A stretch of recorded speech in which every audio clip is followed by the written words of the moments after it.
It has been crazy, crazy, crazy, crazy over here. I feel so overwhelmed by everything on my plate. We are heading to Ohio for a very unexpected trip. It was planned very last minute because we are going to my grandmother's funeral. It is not ideal, but we decided let's make a trip out of it because I haven't seen my family in almost 2 years. I actually haven't seen my siblings since before Kyle and I got married, which is wild. Which also, I haven't met my newest niece. She's 9 months old.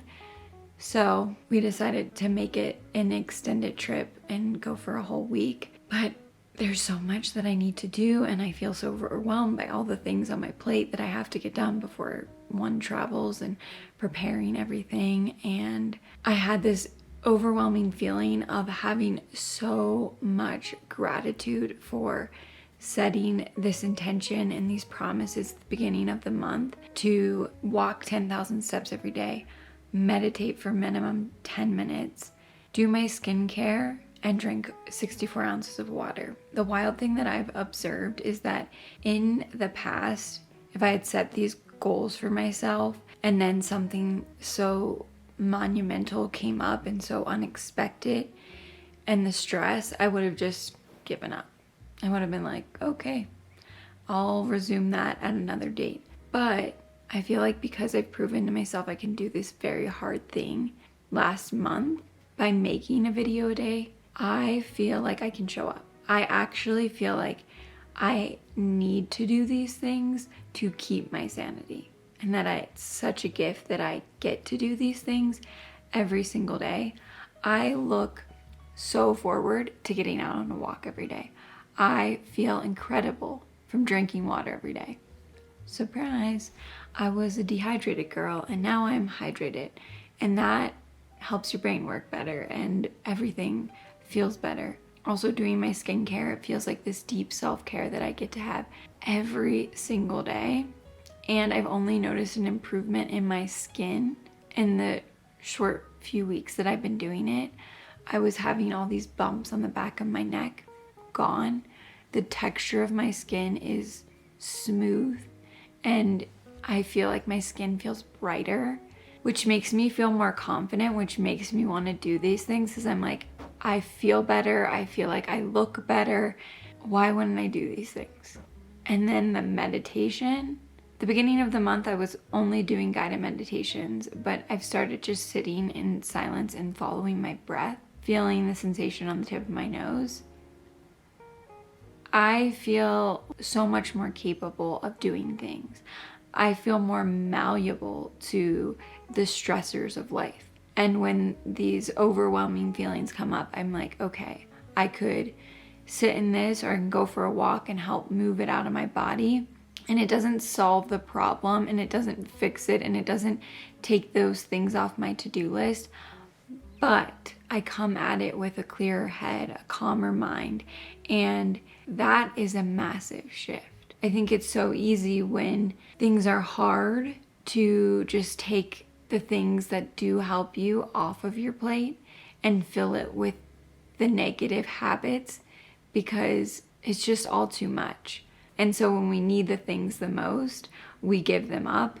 And that has been my experience for a long, long time. And I'm really seeing like, oh, when I actually do the things that help me, especially in the times when things are challenging and overwhelming, it makes life so much easier. It's like, oh, that's why people meditate every day no matter what. And yes, I do that through my tea ceremony, but to sit in complete stillness is a completely different experience than a moving meditation. And both are incredible and both are healing. And getting outside, breathing fresh air, moving your body, it just takes you out of that place of overwhelm and makes you more malleable. That is the word that keeps coming up. I feel more malleable. But I also have boundaries that I need to do these things and that I want to do these things because they make me malleable. I'm interested to see how these habits stick as I'm in a different routine, in a different place, and traveling shifts things, and so I'm going to really try to stick with them, and I'm hopefully can enlist my parents to go for walks with us in the morning and the evening to get my steps in.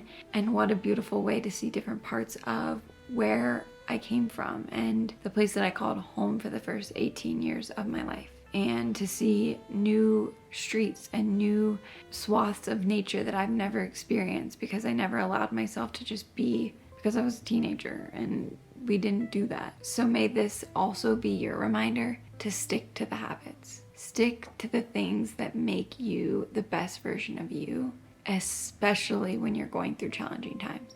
It can be so hard and it can feel like, oh, it's just one more thing I have to do. And I've had those days.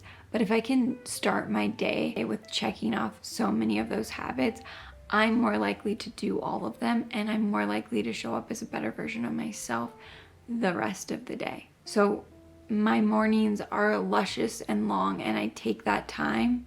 But I also have my morning routine done by 8:30, eat breakfast, and then I'm ready to go by 9. And that feels like a very manageable way. And what a gift that I can give myself that in the morning to prepare me to have this calm, clear, steady, malleable mind to take me through the rest of the day. Truly a gift.